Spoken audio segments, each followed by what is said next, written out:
जी बिस्मिल्लाहिर्रहमानिर्रहीम। जी students, this is Hemant सब। हम बात कर रहे हैं एक्सरसाइज 4.2 के ऊपर। उम्मीद है जो आपको लास्ट टाइम लेक्चर करवाया था आप सब लोगों ने वो काम मुकम्मल कर लिया होगा। अगर आपको फिर भी किसी किस्म की कोई प्रॉब्लम है तो वो आप पूछ सकते हैं, और उम्मीद है कि किसी किस्म की कोई भी प्रॉब्लम नहीं होगी। और ये भी मैं उम्मीद करता हूँ कि जो क्वेश्चन मैंने आपको करवाए हुए हैं या आपके ऊपर पेंडिंग छोड़े थे, असाइनमेंट आपको दी थी, वो आपने मुकम्मल कर लिए होंगे। तो जी स्टूडेंट्स, आज हम बात कर रहे हैं एक्सरसाइज के क्वेश्चन नंबर 10, 11, 13 और 12 के बारे में। तो आज हमारे जो पास लेक्चर है ये इसी तरह का आइडेंटिकल, इसके अंदर ये क्वेश्चन हो जाएंगे, बल्कि 13वां और 12वां रहने दें, 10वां और 11वां सेम क्वेश्चन है। तो इस तरह के ये दोनों क्वेश्चन होंगे। तो इस तरह से हम सबसे पहले हमने बात की हुई है कि हम second type of quadratic equation, second type of equation पढ़ रहे हैं जिनको हम क्वाड्रेटिक इक्वेशन में रिड्यूस कर सकते हैं। एक्चुअली हमारी जो एक्सरसाइज है ये है ही equation solution of the equation reducible to quadratic equation. ये उन इक्वेशन का सोल्यूशन है जो कि बाहर क्वाड्रेटिक इक्वेशन नहीं, बल्कि उनको हम क्वाड्रेटिक इक्वेशन में रिड्यूस कर सकते हैं। तो आइए हम काम स्टार्ट करते हैं अपना। हमारे पास क्वेश्चन नंबर 10 है x+1, x+3, 2x+3 और 2x+5 इज इक्वल टू 945। इस क्वेश्चन को हमने सॉल्व करना है।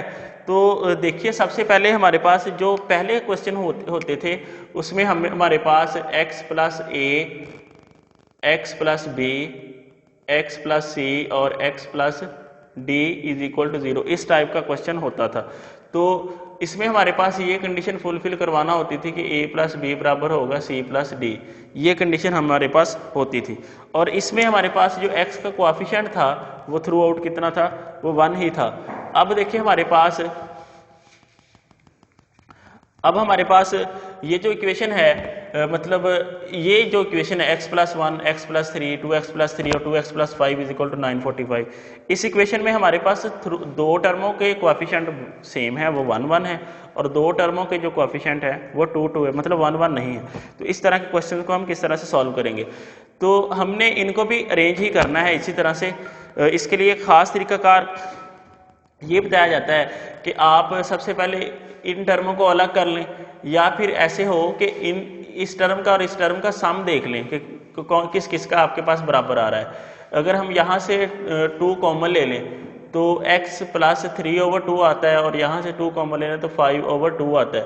अगर 3/2 और 5/2 को करके देखें तो हमारे पास आंसर 4 ही आएगा।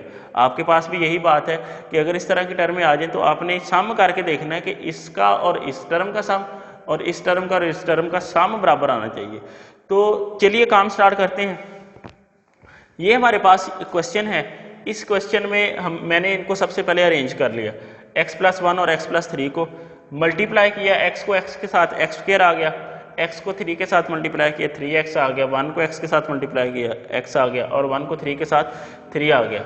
इसी तरह 2x को 2x के साथ मल्टीप्लाई किया 4x² आ गया, और फिर 2x को 5 के साथ 10x, 6x और 3 को 5 के साथ 15 आ गया। 945 वहाँ पे वैसे ही है। अब देखिए x² 3x और 1x 4x बन गया, और ये 3 वैसे ही है। 4x², 10x और 6x कितना बन गया, 16x बन गया, और ये 15 वैसे आ गया। अब देखिए यहाँ पे x² + 4x है, मुझे यहाँ पे भी x² + 4x ही चाहिए। तो अब देखें 4 और 16 में से 4 कॉमन आ रहा है, जब 4 को कॉमन लिया तो x² + 4x बन गया। अब देखिए यहाँ पे भी x² + 4x है, यहाँ पे भी x² + 4x है, तो इसको हम अब कॉमन ले लेते हैं या लेट कर लेते हैं y के बराबर। y के बराबर इसको लेट किया तो y बराबर x² + 4x को हमने यहाँ पे पुट कर दिया, y +3 आ गया, और यहाँ पे y पुट किया, 4y + 15 आ गया। अब y को 4y के साथ मल्टीप्लाई किया, कितना आ गया 4y², और फिर इसको इसके साथ मल्टीप्लाई किया 15y, 3 को 4 के साथ 12y, और 3 को 15 के साथ 45, और उस 945 को लेफ्ट साइड पे लाके माइनस कर दिया। अब ये हमारे पास 4y² + 27y माइनस का 900 इज इक्वल टू 0, 4y²। अब देखिए इस तरह का जो पेयर हमारे पास क्वाड्रेटिक इक्वेशन होती है, तो इसको हम फैक्टराइजेशन से किस तरह से सॉल्व कर सकते हैं, इसको हम बाय क्वाड्रेटिक फार्मूला भी हल कर सकते हैं।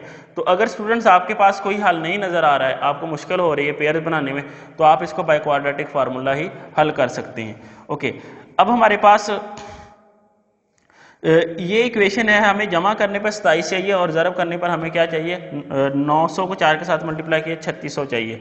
तो एक लास्ट टाइम मैंने एक तरीका आपको बताया भी था, शायद आपको याद होगा वो, तो उम्मीद है वो आपको याद होगा। उसी के मुताबिक मैंने ये पेयर सिलेक्ट कर लिए हैं। अब यहाँ से -48 और 75 दो ऐसे पेयर हैं जो हमारे पास हमारी इस इक्वेशन को सेटिस्फाइड कर रहे हैं। अब ये स्टूडेंट्स 4y यहाँ से कॉमन ले रहे हैं, तो यहाँ से y -48 में से 4 कॉमन आया तो ये 12 रह गया। यहाँ से 75 कॉमन ले लिया, y -12 आ गया। अब 4y + 75 आ गया और ये y -12 आ गया। अब y की वैल्यू एक हमें यहाँ से मिल गई और एक y की वैल्यू हमें यहाँ से मिल गई। अब क्या करना है, हमने y को रिप्लेस कर देना। रिप्लेस किया y बाई x² + 4x से, तो x² + 4x = 12 आ गया। x² + 4x -12 आ गया और x² + 4x = दिस टर्म आ गई। अब ये x² + 6x - 2x मतलब 4x की इस इक्वेशन की फिर फैक्टराइजेशन हमने कर ली, तो उसके हमारे पास जो पेयर बनते हैं ये 6x - 2x, ये दोनों पेयर बनते हैं। तो हल करने पर हमें ये आंसर मिल गया।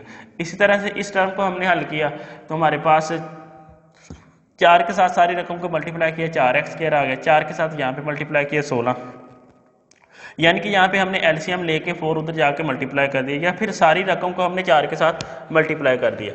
अब ये फिर एक क्वाड्रेटिक इक्वेशन है। इस क्वाड्रेटिक इक्वेशन में हमारे पास a की वैल्यू 4 है, b की वैल्यू 16 और c की वैल्यू 75 है। उन सभी टर्मों को क्वाड्रेटिक फार्मूला के अंदर रख के हमने वैल्यूज पुट की, यहाँ पे कैलकुलेशन की। कैलकुलेशन करने पर हमें ये आंसर मिल गया और इस आंसर को मैंने अपने सोल्यूशन सेट में लिख दिया, जो कि हमारे पास ये सोल्यूशन सेट आ गया। तो जी स्टूडेंट्स, उम्मीद है आप लोगों को इस क्वेश्चन की समझ आई होगी और इस क्वेश्चन के साथ ही आपने इस इक्वेशन, इस एक्सरसाइज का आपने करना है क्वेश्चन नंबर 11 हल। तो उम्मीद है आप लोगों को आप क्वेश्चन नंबर 11 भी कर लेंगे। अब तक के लिए इतना ही, इजाज़त दें, अल्लाह हाफिज़।